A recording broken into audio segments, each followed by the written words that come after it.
Pero tampoco sos Alejandro. Gracias por acompañarnos hoy como siempre. Está complicado. Verónica, por favor, por favor, el placer de tener acá una señora periodista como Verónica Morelli. Crisis de identidad me está generando. No, que no llegue a tanto, que no llegue a tanto. Diego, un placer que nos acompañes hoy. Siempre.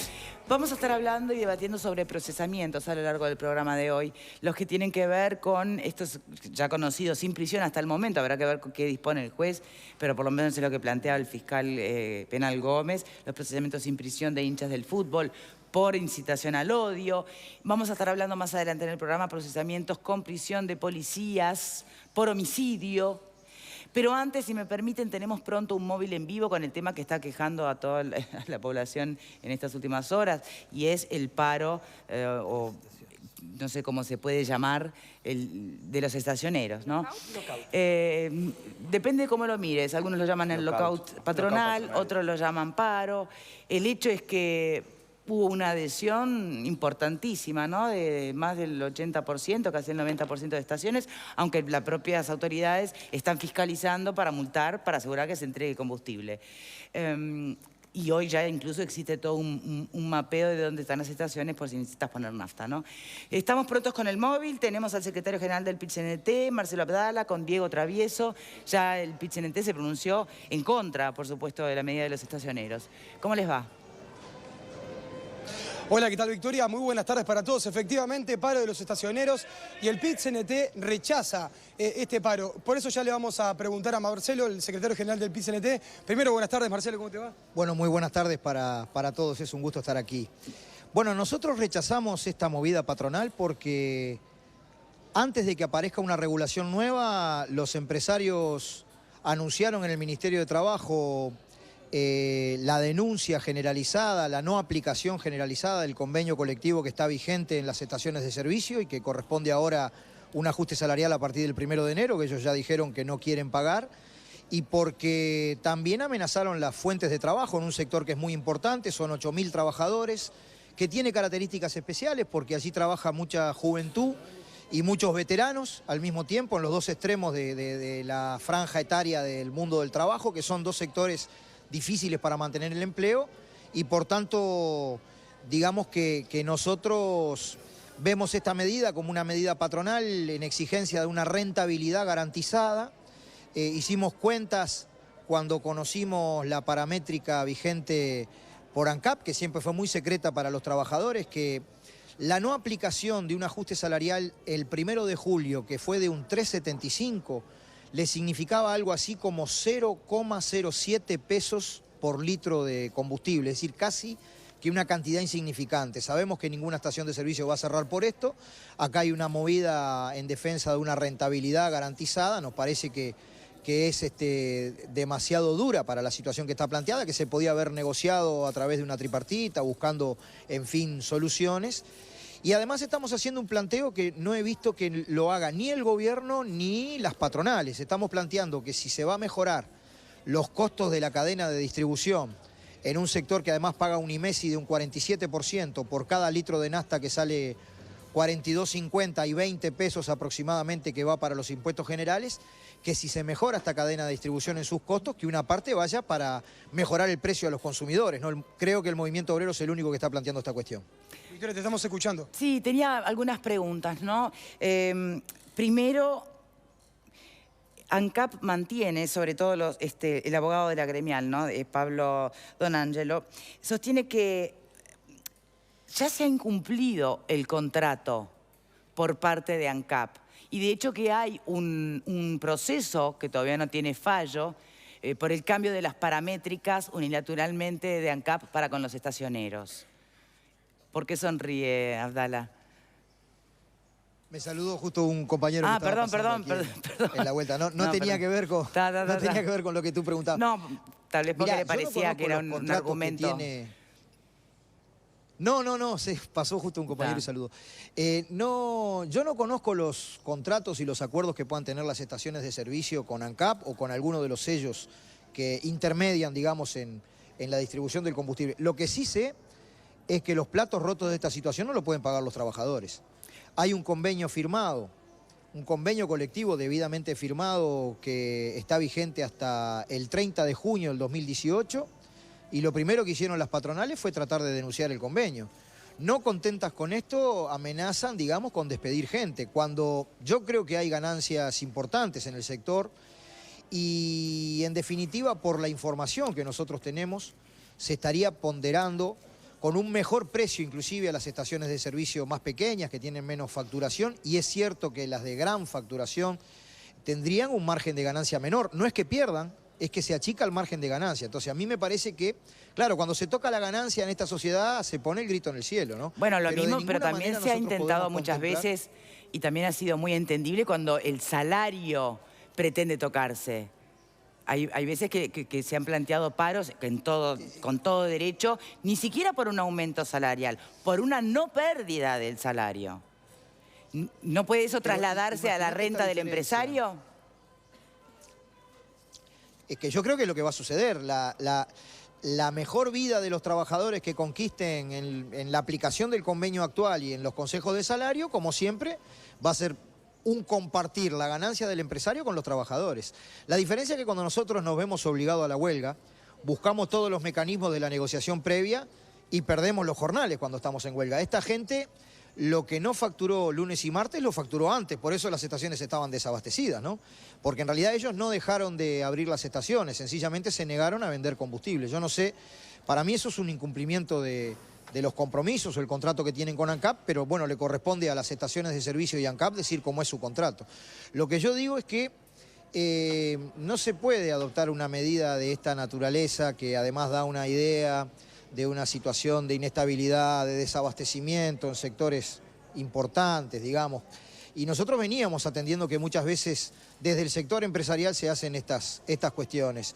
No puede afectar el convenio colectivo, no puede afectar el empleo. Y el razonamiento nuestro es el siguiente: habría que ver toda la economía política de la cadena, inclusive si ellos están dispuestos a transparentar su margen de ganancia, hay que ver cómo es la ganancia de ellos, ¿no? Y si va a mejorar la cosa, el PIT-CNT, la UNRWA, lo que planteamos, bueno, que una parte X vaya para los consumidores a través de una rebaja de los combustibles, ¿no? Porque ya está muy cargado de impuestos el combustible, tiene un IMESI del 47%.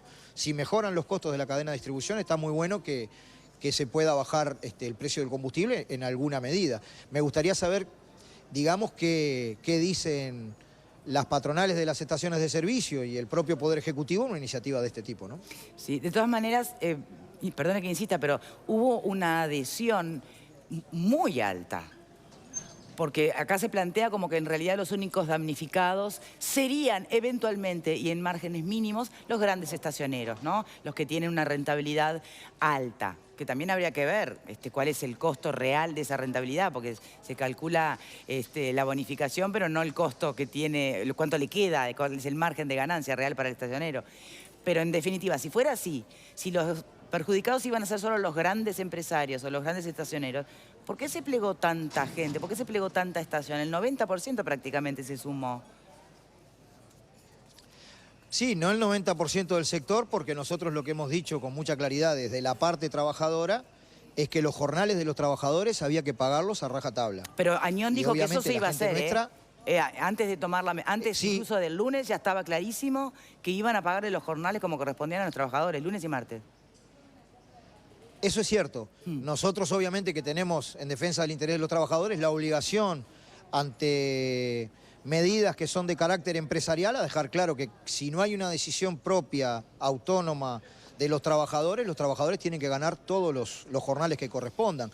Nosotros estamos viendo de que si ellos no cumplen con el convenio colectivo y se afectan el empleo, se va a requerir además un proceso de acción de los trabajadores con mucha información a la población. Vamos a querer transparentar todos los elementos de la economía política de este sector para ver quién gana y quién pierde con estas medidas, de qué manera se puede trasladar a una mejor vida de los trabajadores y también a los propios consumidores. Y estamos convocando para el día de mañana, a las 10 de la mañana, a los delegados de las estaciones de servicio a una reunión en el PIT-CNT donde vamos también nosotros a tener una opinión independiente. A mí no me corresponde decir cuál fue el nivel de adhesión o no que los dueños de las estaciones de servicio conquistaron con esta medida. Nosotros nos ponemos en una vereda diferente, no la compartimos, alertamos a la población de que ellos lo primero que hicieron fue denunciar el convenio y decir que se pueden perder empleos. Nosotros debemos actuar en defensa de las dos cuestiones y que somos el único sector aquí que está pidiendo de que esto también sirva para rebajar los combustibles, ¿no? Bien. Marcelo Abdala, muchísimas gracias. Diego, no sé si querés hacer Es un gusto, alguna como otra pregunta. siempre. No, simplemente para cerrar el móvil Victoria, preguntarle a nivel general cómo está a nivel de la conflictividad laboral, ¿no? Que esto también se enmarca de aquí a fin de año. ¿Cómo la visoran ustedes? Bueno, nosotros tenemos una preocupación sobremanera de la negociación colectiva para los asalariados rurales. Es el sector más duro de negociar, las patronales allí son abiertamente intransigentes.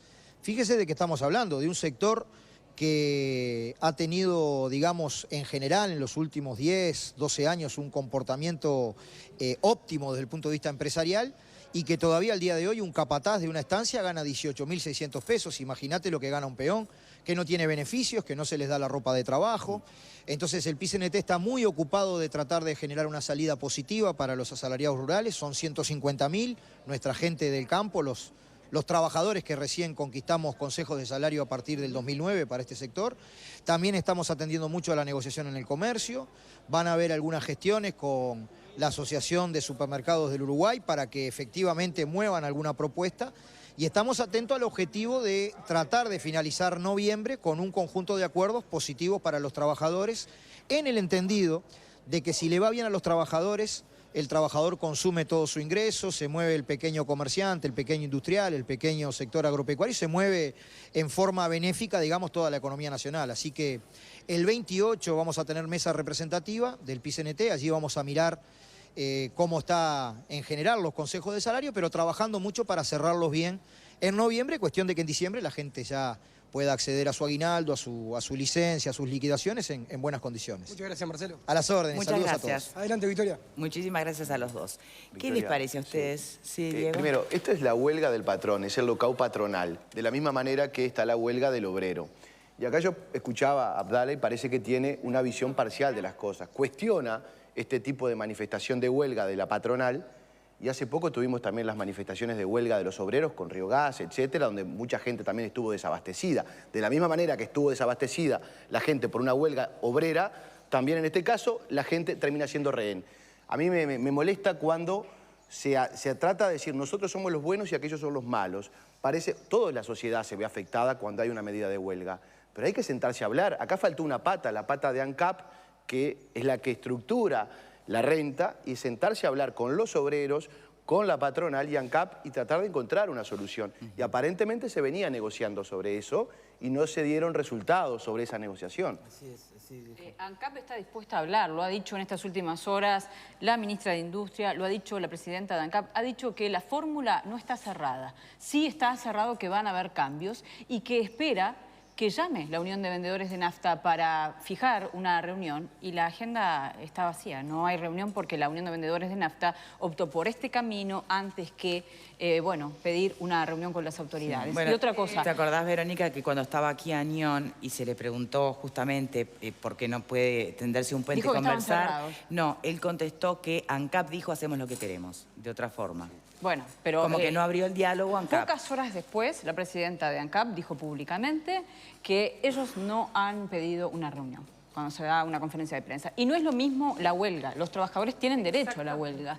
Eso está amparado en la legislación. También tiene derecho a la Tiene huelga. derecho a manifestarse, que no es lo mismo. Tiene derecho a la huelga y vamos a los convenios de la OIT y está reglamentada y fue aprobada y se ganó. De todos modos, más allá de la forma... Más allá del derecho, perdón, Verónica, más allá del derecho que tengan, no es lo mismo un lockout patronal que una huelga de trabajadores. Tenemos el caso no de... es para nada lo mismo. A ver, no es lo mismo, no es para nada lo mismo. Y déjame decir una cosa... Que en estos casos siempre pasa, ¿no? Cuando una patronal se ve en problemas o se ve que sus márgenes de ganancia pueden llegar, no necesariamente, que sus márgenes de ganancia son amenazados, siempre saca al tapete, y la variable de ajuste son los puestos de trabajo o son los salarios de los trabajadores. Jamás una patronal va a renunciar a algo de su rentabilidad y no sacar a la palestra las cuestiones que atañen al salario o a la fuente de trabajo de los trabajadores. No, déjame terminar. No. Es la regla básica de determinados sistemas económicos que han llevado y que llevan día a día a la ruina de una sociedad. Proponeme otro. A ver, proponeme el de Venezuela, ¿me querés proponer? ¿O el de Cuba? Por favor. Me gusta el de Corea del Norte. Señores, sobre lo que acaba de plantear Eleonora, como que el empresario en realidad nunca va a renunciar a reducir su rentabilidad. Lo que pasa es que con una anteojera ideológica, perdóname Diego, se coloca el empresario como si fuera un vampiro chupasangre que lo único que quiere es engordarse a costa del sufrimiento de los demás. Y no es así. El empresario es una persona que arriesga un capital que podría tenerlo en un banco en Suiza y podría tener una renta y no dar fuente de trabajo. ¿Está mal equiparar el salario del trabajador con la renta del empresario? En el manual básico de la economía está que cuando tú subís los salarios pones en riesgo la ocupación. Y cuando tú haces crecer la ocupación, necesariamente hay una baja de salario. Eso lo dice cualquier economista con primer año de la facultad. No hay que leer tanto Marx y Lenin. Hay que ver la vida real. Eso que vos decís, utilizás siempre solo dos variables y no utilizás una tercera variable que es la rentabilidad. Acá lo que yo quiero discutir siempre... A ver, yo no digo que el empresario no tenga que tener rentabilidad. Claro que la tiene que tener. Ahora, déjame terminar de hablar, por favor. Entonces, lo que yo digo es, ¿por qué siempre tiene que no tocarse esa rentabilidad? ¿Por qué el empresario puede no ganar un poco menos? Pero porque si el empresario gana menos, rentabilidad, ¿Quién es quién para jugar la rentabilidad del otro? Si no logramos si no logramos el justo equilibrio entre trabajadores y patronal, los patrones terminan cerrando las empresas y el trabajador termina perdiendo su empleo y termina afectándose la comunidad y se afectan las familias. Y quiero aclararle a Leonora, sentencia del año 2006 de la OIT, acá en Uruguay, huelga del transporte patronal, considera el lockout patronal como una manifestación y es huelga. Yo no dije nada, dije que es distinto. Yo no dije que no es legal, dije que es diferente. A ver, señores, de a uno. Mientras tenemos trabajadores del sector del comercio que están ocupando las empresas y están luchando porque ganan 13.000 pesos mensuales. ¿Quién puede vivir con 13.000 pesos mensuales? Alguien que me lo explique, porque ahí sí es un máster en economía. Mientras eso sucede, tenemos una patronal que no es toda, sino un porcentaje que va a haber reducido un mínimo su rentabilidad, pero no va a perder rentabilidad. ¿Y no tiene derecho a manifestarse por eso? Pero yo quiero saber además, en economía, ¿qué negocio te asegura rentabilidad? ¿No hay siempre un factor de riesgo? ¿Por qué tenemos que asegurar la rentabilidad de los grandes estacioneros? Bajás la cortina y dejás a la gente en la calle. Bueno, sería como pretender tener asegurado el trabajo de por vida. Tampoco nadie nos lo puede asegurar, ¿no? Margen para poder no cerrar y seguir. Decide cuál es el margen? Eso es lo que no sabemos. Y eso es un poco el llamado a transparencia que plantea Abdala, ¿no? Y celebro que Abdala también el mensajito va para ANCAP, ¿no? A ver si esto no puede traducirse eventualmente en una reducción de los costos para los consumidores. Porque eso no se estaba barajando. Tenemos que cambiar de tema radicalmente. Tenemos en línea en este momento al fiscal penal Juan Gómez. ¿Se acuerdan que les planteaba que íbamos a estar hablando de procesamientos en el día de hoy? Lo vincula al fiscal con los procesamientos a hinchas por incitación al odio. Procesamientos sin prisión, pero habrá que ver qué resuelve el juez. ¿Me escucha, fiscal? Sí, buenas tardes. Buenas tardes, ¿cómo le va? Bien, bien. ¿Y usted? Muy bien, gracias. Bueno, el antecedente que hay por incitación al odio a través de las redes sociales, ya lo tenemos, ¿no? Hace poquito, creo que fue alguien, no me acuerdo si era en el departamento de Salto, que tenía desde su página, amenazaba por otras cuestiones. O sea, antecedente en ese sentido hay, pero esta no es es como bastante... No, pero le quisiera aclarar concretamente la figura que nosotros pretendemos que el señor juez aplique no es la de incitación al odio, desprecio, violencia hacia determinadas personas por su color de piel, su raza, religión, etcétera, etcétera. O cuadro de fútbol, digamos. Obviamente un cuadro de fútbol no entra dentro de estas calidades que la figura de incitación al odio sí las prevé. Lo que nosotros pretendemos y solicitamos es que entendemos que la conducta de estos jóvenes es una forma de instigar a desobedecer las leyes. Es un tema muy discutido, pero tenemos razones suficientes para entender que mediante comunicaciones a través de la red social Facebook han enviado mensajes de imágenes y palabras que procuran en definitiva la desobediencia a las leyes, incitando a actos de violencia, tanto por la destrucción de bienes como por la complacencia que demostraron algunos con personas que han cometido delitos vinculados a estos temas, lamentablemente, de espectáculos deportivos, concretamente el fútbol. Bien. Esa es la aclaración que le quería hacer en principio sobre cuál es la figura que la Fiscalía está planteando. Entendió. Bien. De alguna manera, atrás de esa figura, imagino yo que también hay un mensaje de respeto hacia la autoridad, que tal vez no entra en la otra figura, ¿no? Mire, son delitos que violan la paz pública. Yo quiero ser muy sencillo en lo que digo, que a mi juicio no nos merecemos como sociedad que determinadas personas movidas por pasiones absolutamente desacerbadas, ingresen en una espiral de violencia que la consideramos absurda y que han tenido consecuencias de enlutar a varias familias de nuestro país.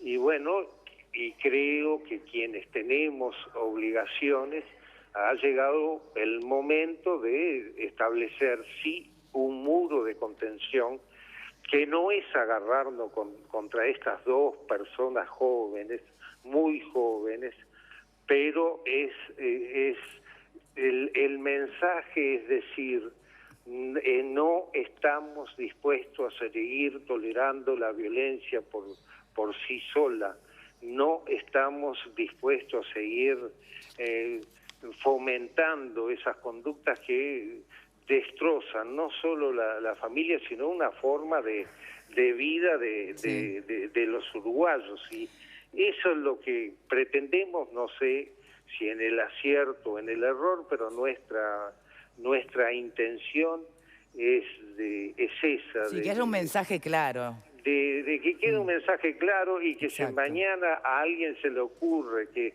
utilizando redes sociales puede incitar a la violencia, al desprecio o al odio, evidentemente, digo, va a tener una respuesta desde el punto de vista del sistema penal. Exacto. Y no se trata de que la respuesta necesariamente sea la prisión, sino que la respuesta, en este caso, es un delito que no admite prisión porque se castiga con pena de multa, pero que la respuesta es seria, es no dejar como si no pasara nada, que a alguien se le ocurra subir imágenes quemando enseñas, quemando banderas, unido, no solo porque me dirán, mire, muchos han quemado banderas, pero si a ese acto, que ya de por sí es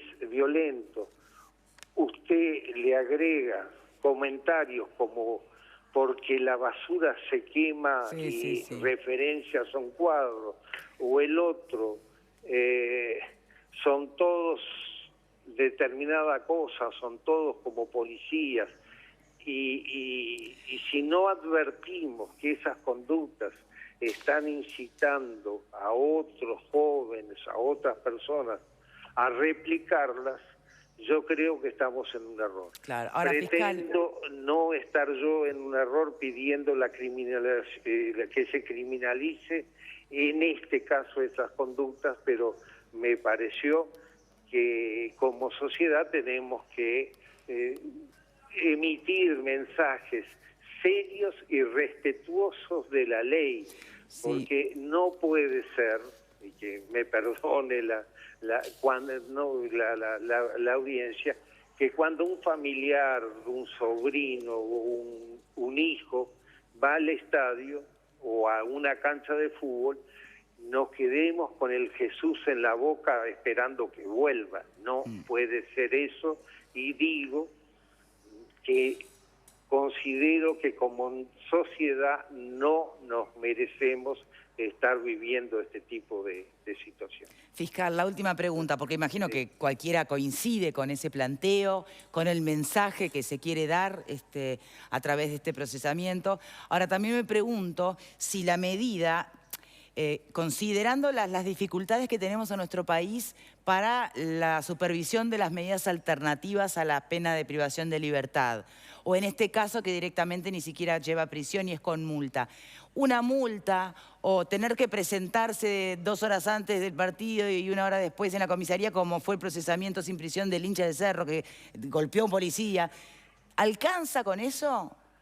Mire, toda respuesta penal tiene su sentido. A mí no me gustaría tener un antecedente penal que tiene la consecuencia que mañana se pelea con el vecino y la consecuencia y causa una lesión personal, y la consecuencia ya de por sí es la prisión.